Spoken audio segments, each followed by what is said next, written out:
52 seconds into researching this story, and I was already shocked by what I had found. You've probably seen the fight by now, and it's difficult to not be disturbed. I'm talking about the Olympic women's boxing match between Algerian fighter Imane Khelif and Italian fighter Angela Carini. Imane Khelif, shown in several pictures here, had previously been banned from women's competitions by the International Boxing Association for failing a gender test, but was allowed to compete in this women's Olympic competition by the International Olympic Committee. In case you haven't seen the fight, I'll show a few moments of it here. She takes a few glancing blows early, immediately recognizes the speed and power, and asks to go to her corner.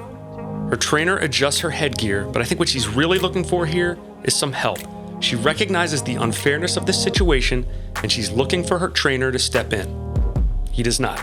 She takes a stiff right there, walks to her corner, and throws in the towel. And I give her a lot of credit. I've seen other women in this situation go back into the ring and get their face pummeled. What made this fight so difficult to watch is that you can see from her expression that she recognizes that this is not right, that it's profoundly unfair, and that no one in the arena has the courage to do a thing about it. She falls to her knees in despair, and the rest is history. Now, I recognize that this was a widely covered story, but I thought I had some unique insights to share, so I embarked on some research. I may share that original insight in a separate video, because 52 seconds into my research, I realized there is a much bigger story at hand. I was combing through YouTube looking for useful footage, and this segment from Fox 11 Los Angeles caught my eye, but I was not prepared for what I was about to hear. Let's check out what Gina Silva has to say on this topic. This is a complicated case. It's just not that simple. Now, the boxer in question has high levels of testosterone, but she is a woman. And the Olympic Committee wants to make it very clear this is not a transgender issue. Now, 16 seconds in, and I'm already scratching my head.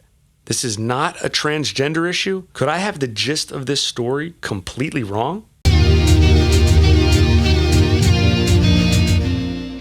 Welcome back to Shadow Records. I'm Scott. Let's continue to hear what Fox's Gina Silva has to say.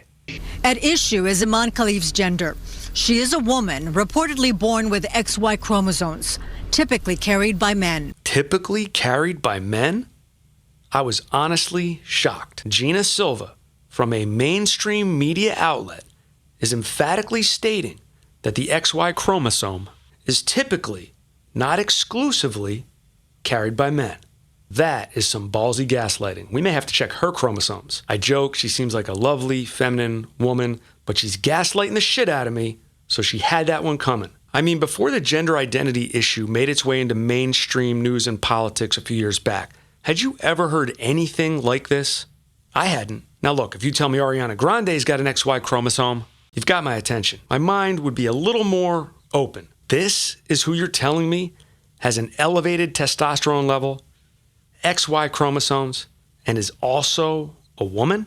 Sorry, Gina, I gotta call bullshit here. Here's my understanding from a scientific perspective. A person with the XY chromosome will develop male reproductive organs, if all goes well. A person with the XX chromosome will develop female reproductive organs, if all goes well. A person with the XY chromosome will not develop female reproductive organs under any natural circumstances. That's my understanding. So Imane Khelif, who has the XY chromosome, never developed female reproductive organs and is therefore not a woman. I believe Imane Khelif living as a woman would satisfy the definition of transgender. So this is a transgender issue. Now, I don't know this person's history.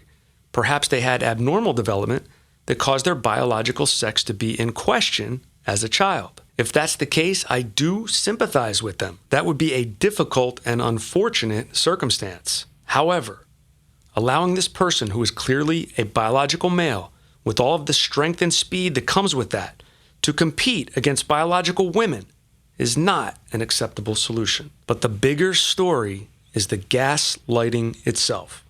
She is a woman, reportedly born with XY chromosomes, typically carried by men. Why would a mainstream media outlet want to mislead people to believe that women can have XY chromosomes?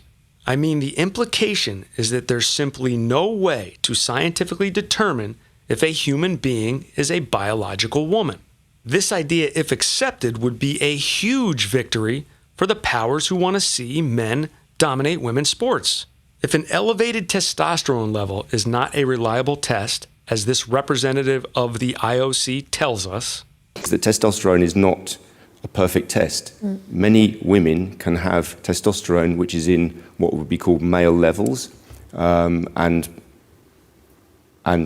still be women and still compete as women. So this panacea, this idea that suddenly you do one test for testosterone and that sorts everything out, not the case, I'm afraid. And the chromosome configuration is not a reliable test, then all we have left is the honor system. Sorry, ladies, but you are being erased. What I really hope people are starting to see is that this new gender ideology is not being spread organically by people with good intentions. I'm not saying there's no people with good intentions who've bought into it, but that's not the source. This is being spread by power. Those with the power to control media and political narratives, as well as influence governing bodies like the IOC.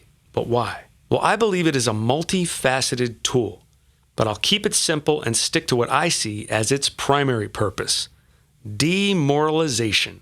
I made a previous video on ideological subversion as described by KGB defector Yuri Bezmenov. He did several interviews back in the 1980s describing how the KGB would use ideological subversion to collapse a country. The first stage of that process is called demoralization. I highly recommend you check out that video as it provides a context for a lot of the crazy stuff we're seeing in our society right now. Being demoralized is basically feeling helpless and hopeless. When an army is demoralized, it gives up or is easily defeated.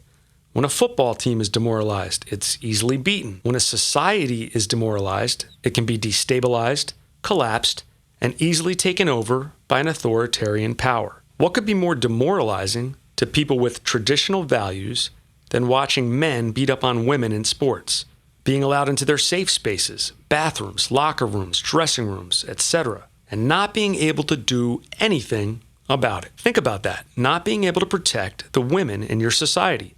What could be more demoralizing? I'll tell you. If you've read George Orwell's 1984, you're already familiar with this concept. 2 + 2 = 5. Once they can get you to abandon what you know to be true in the face of power, you've been completely broken. If they can get you to put on a smile and say that this man is a woman, even though you know it's a complete lie, they know you have no fight left in you. As hate speech laws get more traction and a broader purview, that is the direction we're heading. Sound far-fetched? Check out these comments from the leader of the IOC. IOC leader says hate speech directed at Imane Khelif and Lin Yu-ting at Olympics is unacceptable. You will see this echoed throughout mainstream politics and media. That's the future, unless we stop it now. What can we do? At this point, it's actually very simple. Use our God-given common sense, some discipline, and boycott every media outlet, organization, and politician who is gaslighting us on this subject. It won't be easy. We'll have to make some sacrifices.